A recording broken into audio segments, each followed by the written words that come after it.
Hey, good morning, everybody. It's Batjack JW coming to you. It is Saturday morning. Hopefully, you got your coffee, and we're getting ready to kick it off. Hopefully, we can get this video or this audio here up and rolling here for you. So get it in the can for say and get it published here. So we got some coffee rolling in.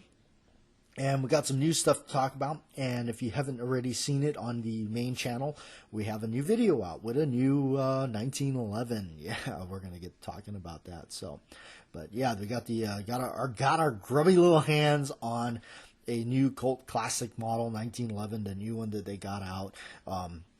And of course, as with everything that Colt does, it seems to be under such a microscope and easily critiqued, and all this easily going, oh my God, like this, they can't believe they did this, or they didn't do this, or they did do this, and why did they do that, and all that stuff. It's so funny, never really seen so much critique on a product as much as people are with Colt.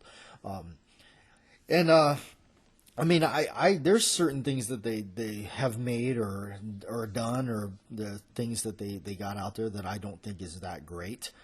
So I mean, but I don't just go on a tangent on it. But anyway, we'll get into that. But also, I'd like to take this moment and say, the unfortunate news of the passing of Neil Peart. That's a really big bummer. The drummer of Rush had passed away. Very young, 67 years old. That's just a bummer. For me as a musician, I've been playing the drums for very long before guns even entered my life. My passion has always been music, and I've always loved playing drums. It's always been my zen. It's just it's like I love to get on an electric drum set, plug in the headphones, and that's it. I mean, just nothing else matters. Just go for it. Music has been a big part of my life. Right as I was kind of coming up through as a just right as my breaking into my teen years, music started playing a big part of my life, and I started getting really, more fascinated with music and buying my first cassette tapes and whatnot. Really, I remember all those days. It was just awesome, and I still, to this day, love record stores. I hope we can keep all the record stores still going. I'm totally rebellious against this digital thing where it's like, oh, I just have the digital album or something like that. No, I want the record in my hand. I want the physical record. I want the booklet. I want the fold out. I want to see it. I want to read all the stuff. I want to read all the notes inside, read the lyrics, look at the photos. That's me. So I love it. Nothing better than throwing out. I got even a record player. Nothing better than throwing that record on that player and watching it and listening to it. That's just great. So, but yeah, I remember when I took lessons from a guy that was teaching me some stuff, and he says, "Well, I can teach you to play rock and roll all day, or I can show you a little bit beyond that and kind of show you a little bit about how the drums work and rudiments and whatnot." And I said, "Okay, sure, let's do that." Threw on a Neil Peart video for me, and it was Anatomy of a Drum Solo. If you haven't never seen that video, it's absolutely phenomenal. Showcases just how amazing and talented Neil Peart was. Really, really, really cool. His drum set is remarkable. I mean, just absolutely just something you'd only dream of seeing. I mean, just to be able to have something like that, like his drum set that he had, that's always been my thing. Like, if I could have a monstrous set like that in a soundproof room, completely soundproof, where I could play anytime, any day, and nobody'd even know it existed, I mean, I'd trade everything for it. That is a true love for me right there, because that is just, the music has just been there, and it's just kind of like my own, like, you just walk into another dimension. It's just, you just forget about everything. I would trade everything for that. That would just be amazing to have.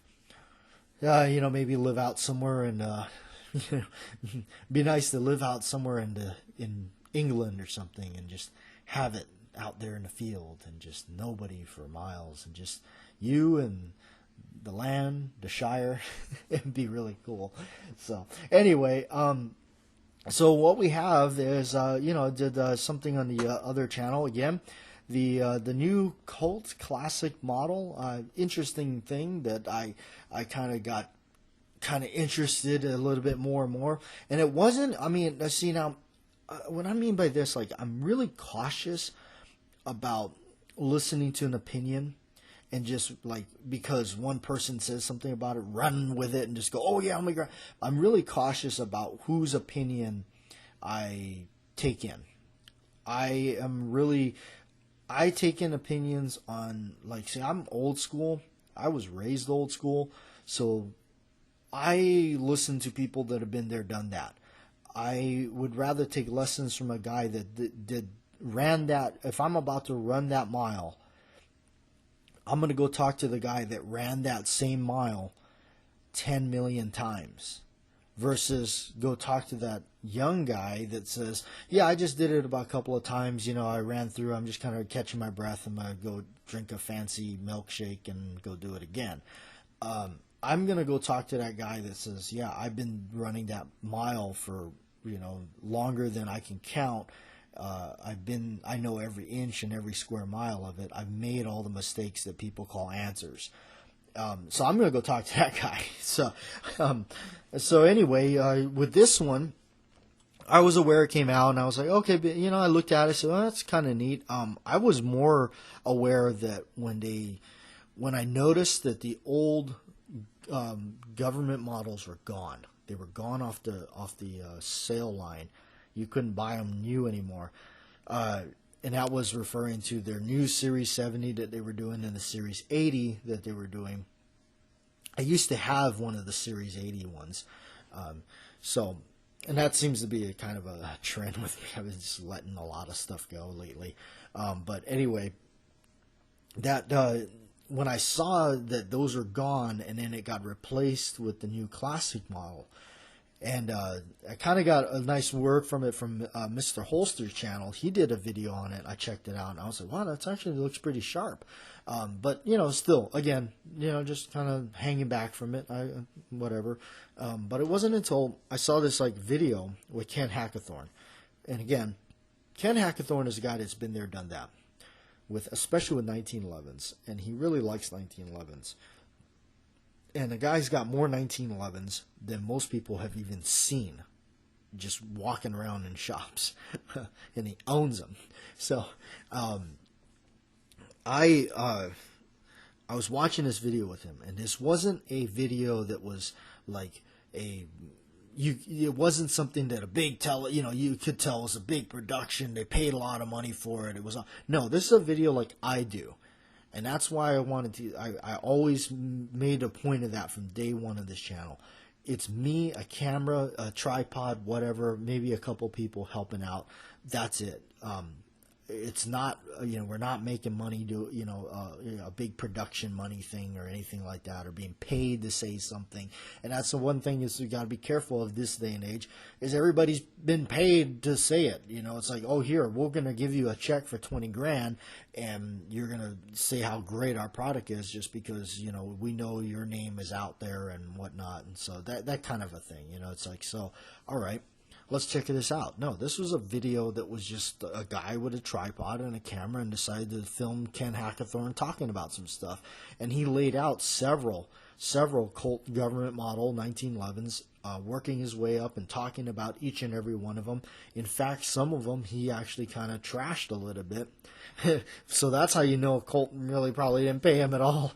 But anyway, it's like, yes and no. He gives thanks to where he needs to certain people that he may know in the business that maybe, connected him with it or whatever. So I'm always cautious of those kind of things. Now, one of the things, he criticized, which kind of funny that I've always thought that too. I just never wanted to say it. But he criticized the roll marks that they used to use on their government models, both on the Series 70 and 80.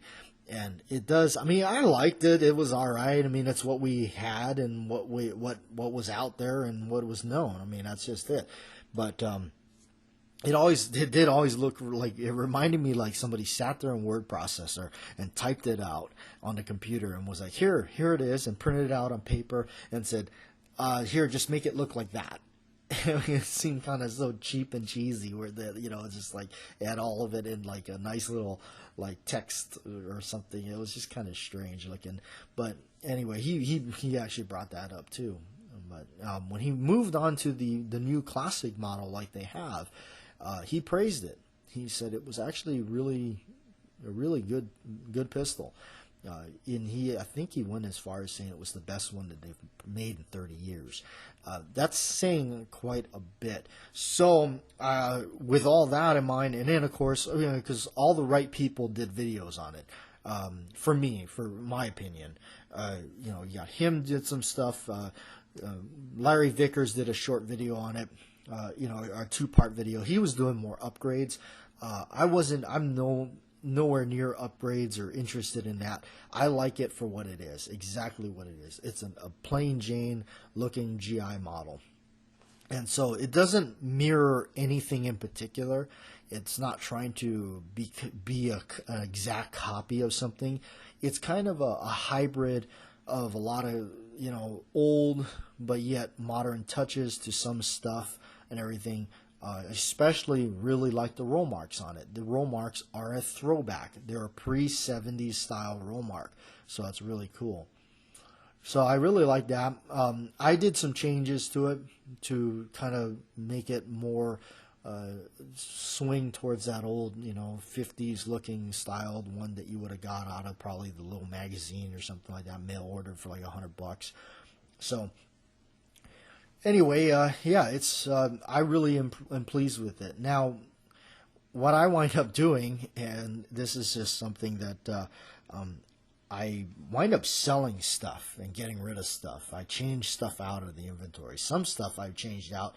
So I sold a couple of things just to accommodate the price tag on this thing. And that's the other thing is like, this thing is not very, like, far as when you think of Colt 1911, you start thinking 1,000 or more. And that's usually the case. Not this one.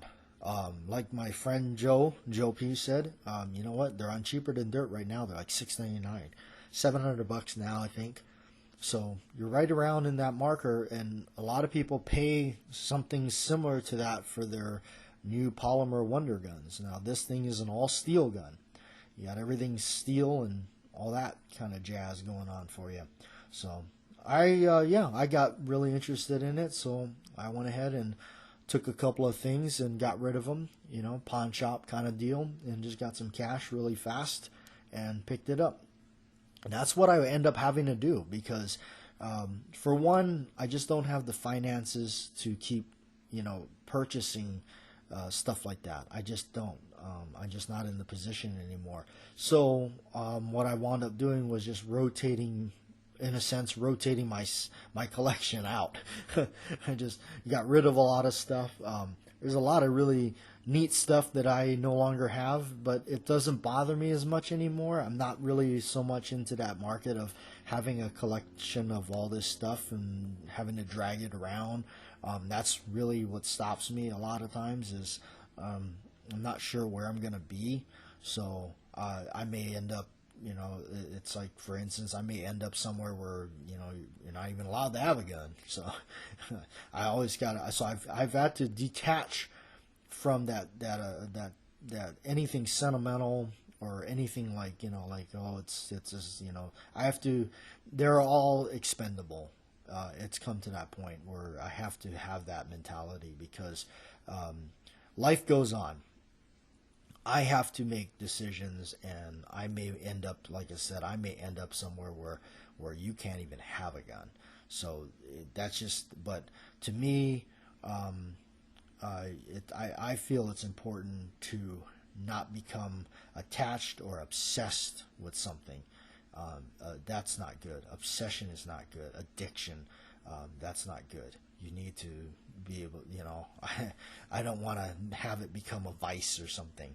So just gotta, kind of approach it a different way. And I've after running at this, 120 miles an hour for 10 years, I've come to this point in my life, and at this point with this stuff, and unsure where I need to park my boots, per se. So, anyway, but yeah, it's a really cool piece. I really like it. For now, it's pretty awesome. I took a while for me to do any kind of bring it out there, put it out on the channels or anything like that, because I was really waiting to absorb it, check it out, make sure that, okay, what we got going on here, and of course a lot of trigger time with it, and it is that darn good. I'm not a very good shot at all, and this thing is pretty amazing, where you're able to put an entire magazine of 7 or 8 rounds in the size of a coffee coaster, within like 21 feet. And for me, that's outstanding, because I can't hit, I couldn't hit the broadside of a barn. And it's just, that's pretty good, because it's got a national match barrel. It's, it's that match grade barrel in it and everything like that. They've really gone above and beyond, and for me to say, but the truth is the truth. And that's what I experienced at the range. That's in my hands. And then also put it in another person's hands that is a very good shooter. They have definitely shot better with it, the new one versus the old ones, that they were making out. So anyway, that's that. I know I've hurt a lot of people's feelings with that remark, but I'm just here to say it how it is and what I experience. Not being paid for it, just rendering it out there. That's what I that's what I got. Anyway, we'll see you next time. I'm Batjack JW. Like, share, and subscribe.